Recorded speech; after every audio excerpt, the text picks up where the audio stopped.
it's Diane the Nursing Geek. Welcome back if you have been here before, and welcome for the first time if you have not. So this is going to be one of my book-related videos. It's also going to be the first video I've attempted to stitch together from different shoots. So no, I'm not running and changing my hair and outfit in between every piece here, particularly since I am reviewing some books that I took out from the library and they needed to go back. I shot those reviews a little quickly earlier on, and I'm just going to finish out today. I'm going to start then with the book I just finished called Writing the Fire, which is a book that talks about the yoga of writing, essentially, and it includes a lot of really great yoga flows to do before writing, if you're taking a break while writing, or to do while writing, and for after writing. My one critique, and I think it's inherent in the author's intent, so they probably wouldn't take it as a critique, is that there's no guide at the beginning, really. There is a foreword that explains a little where this is coming from, but there's no, this is the best way to approach this book, which I think some folks would find useful. I would have found useful because it took me a while to realize, okay, it's not just the first couple of bits that are extremely short little chapters. That's the format, and really you can read it all the way through, which is what I did for the first time through. I haven't actually done any of the practices yet. I do intend to, but it took me a minute to kind of adjust to that style, and maybe that was part of the point, was to kind of throw the reader out of their comfort zone and make them look at things in a whole new way. And if that's the goal, it worked. On to the next book, and I'll see you again at the end.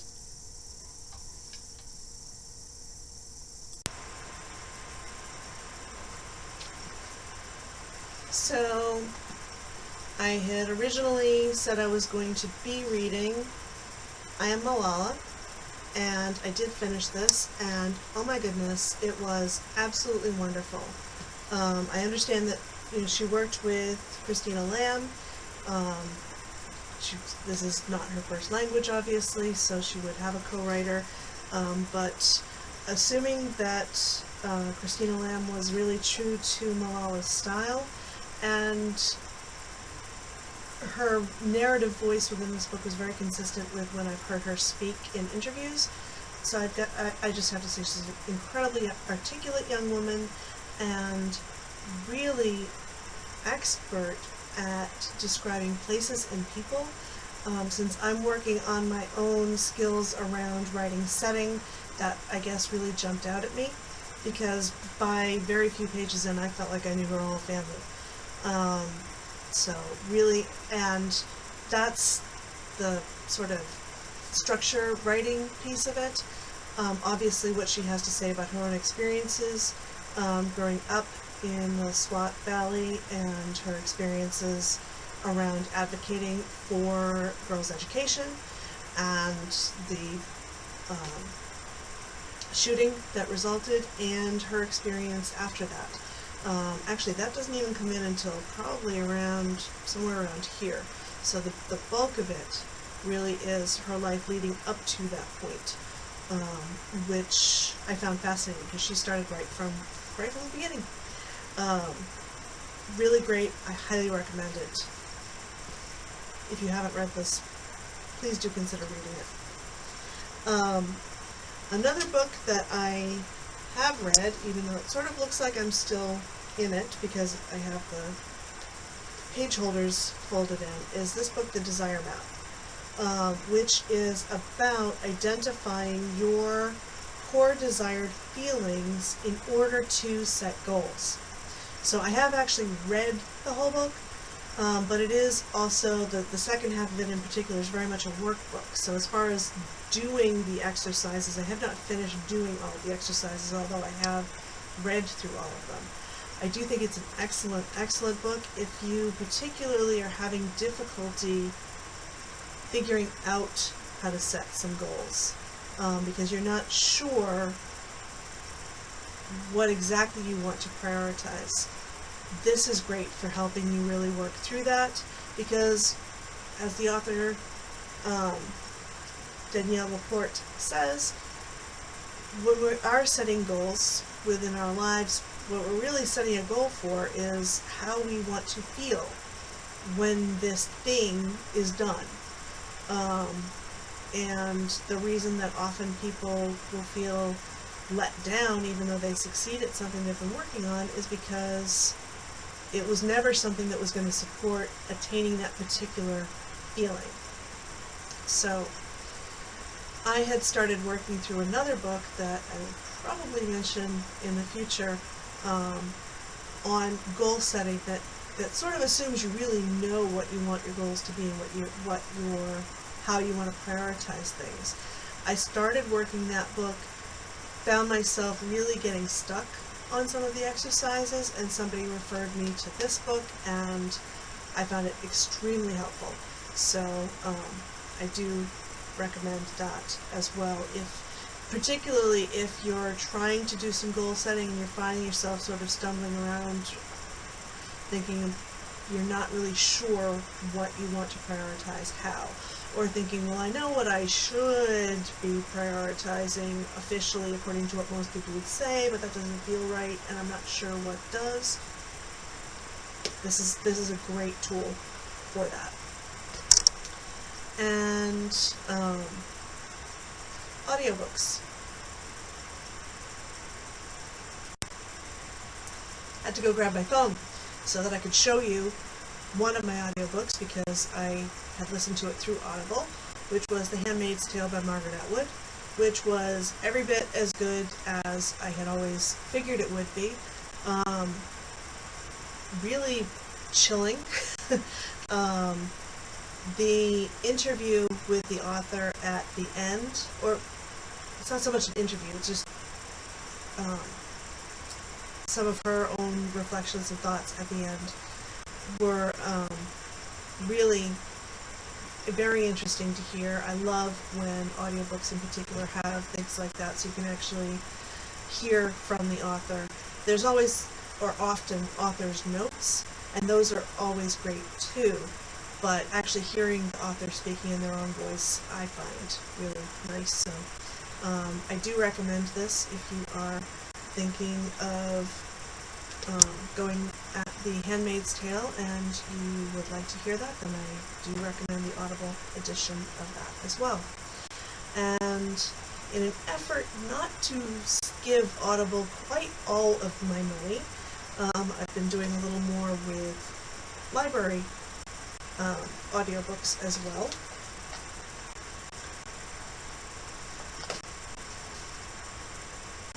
One of which was, or is, Barbara Kingsolver's Flight Behavior. I've never read anything by Barbara Kingsolver before. I've heard great things about her from other people. I'm actually still listening to this. I'm about 2 discs away from the end. I actually just started the second to last disc. But that means this will be going back to the library soon, which it needs to, because it's due in a little more than a week. But I'll finish it long before then. So yeah, I've really enjoyed this. Let me read a little bit of the excerpt, which of course is covered a little bit by the barcode. But Della Robbia Turnbow is the protagonist, and after a decade of domestic disharmony on a failing farm, she encounters a shocking sight: a silent forested valley filled with what looks like a lake of fire. She can only understand it as a cautionary miracle, but it sparks a raft of other explanations from scientists, religious leaders, and the media. As the community lines up to judge the woman and her miracle, Della Robbia confronts her family, her church, her town, and a larger world in a flight toward truth that could undo all she has ever believed. Flight behavior takes on one of the most contentious subjects of our time: climate change. With a deft and versatile empathy, Kingsolver dissects the motives that drive denial and belief in a precarious world. So, that was what attracted me to this. I think one of the YouTubers that I follow who does book reviews had mentioned Barbara Kingsolver, and so when I was perusing the shelf at the library, I saw that there was something by her. I read that and I said, okay, that does sound really interesting to me. And wow, it has been more than I would have, even from that description, imagined. For one thing, she is a wonderful setting setter. She does a really great job with describing setting, with describing people, things that I'm working on in my own writing. In fact, as I've been working on my settings bank, I find myself, when I am sitting somewhere writing out a setting, almost narrating it in the voice of it. Oh, actually, she also did the reading, so in Barbara Kingsolver's voice, narrative and actual, which I think is a great help. It probably also means that it's going to take me a while to stop doing that and find my own voice with that, but that's okay. That's how we learn any writing, or really most things, is imitate and then develop your own style. So there's that piece. There's also the piece where she does tackle climate change. She tackles people in sort of different camps of belief on something, not listening to each other because they believe they already know what the other one's going to say. Della Robbia, the protagonist, is really, she's got layers and layers that become more and more evident as you go along. I will say, when I first heard the first bits of the first chapter, my initial thought was, oh, I wasn't looking for a romance. That's not what I wanted to pick up. It's not, or at least, there are elements of relationship and romance and things like that within, but that is by no means the primary focus. It's a backdrop, and it's something that mirrors what's going on in her environment, and it's sort of this reflexive effect between what's going on around her and what's going on within her, and it's really, I think, masterfully done. So I highly recommend this. I am absolutely going to look for other books by Barbara Kingsolver in the future, and I hope my library carries them.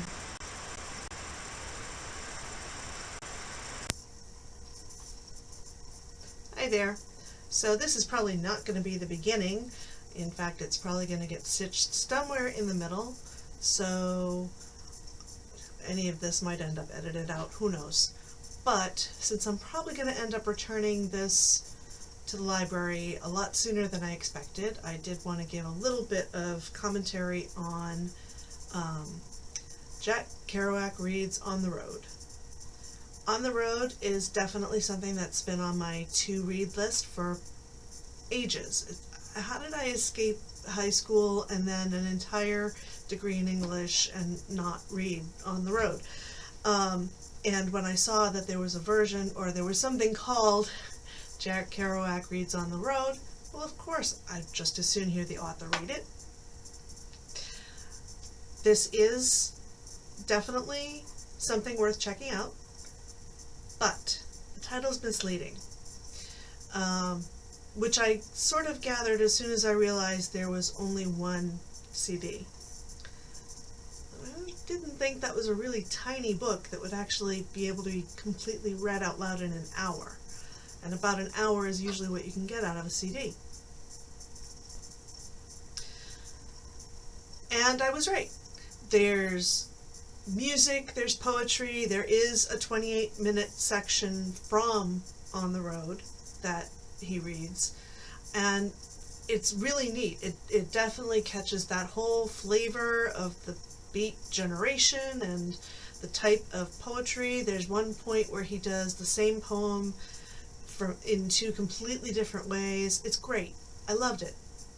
But it's not the whole book of On the Road, so I just am working on requesting a copy of somebody reading actually the entire book of On the Road.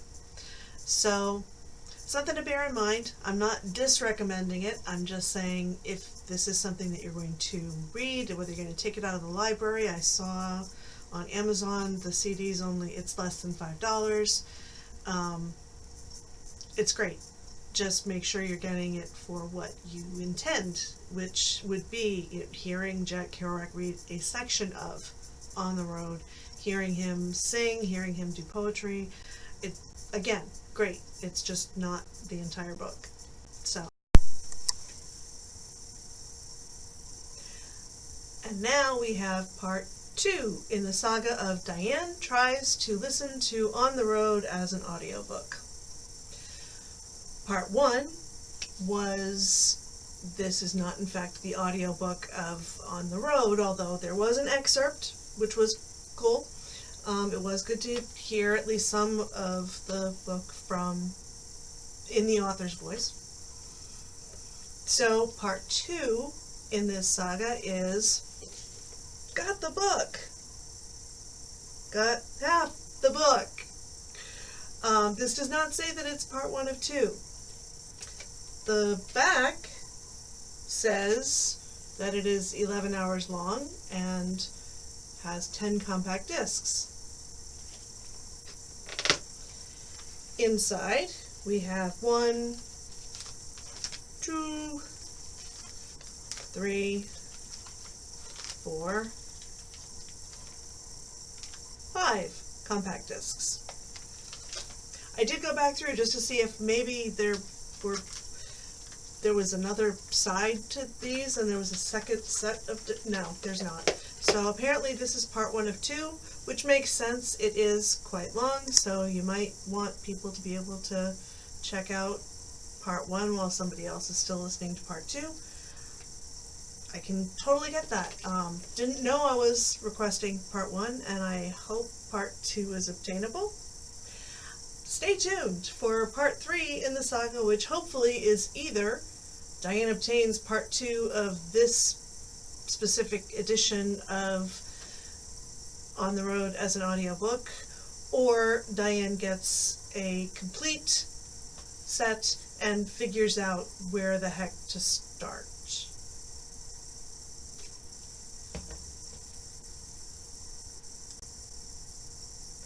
So that's it for today.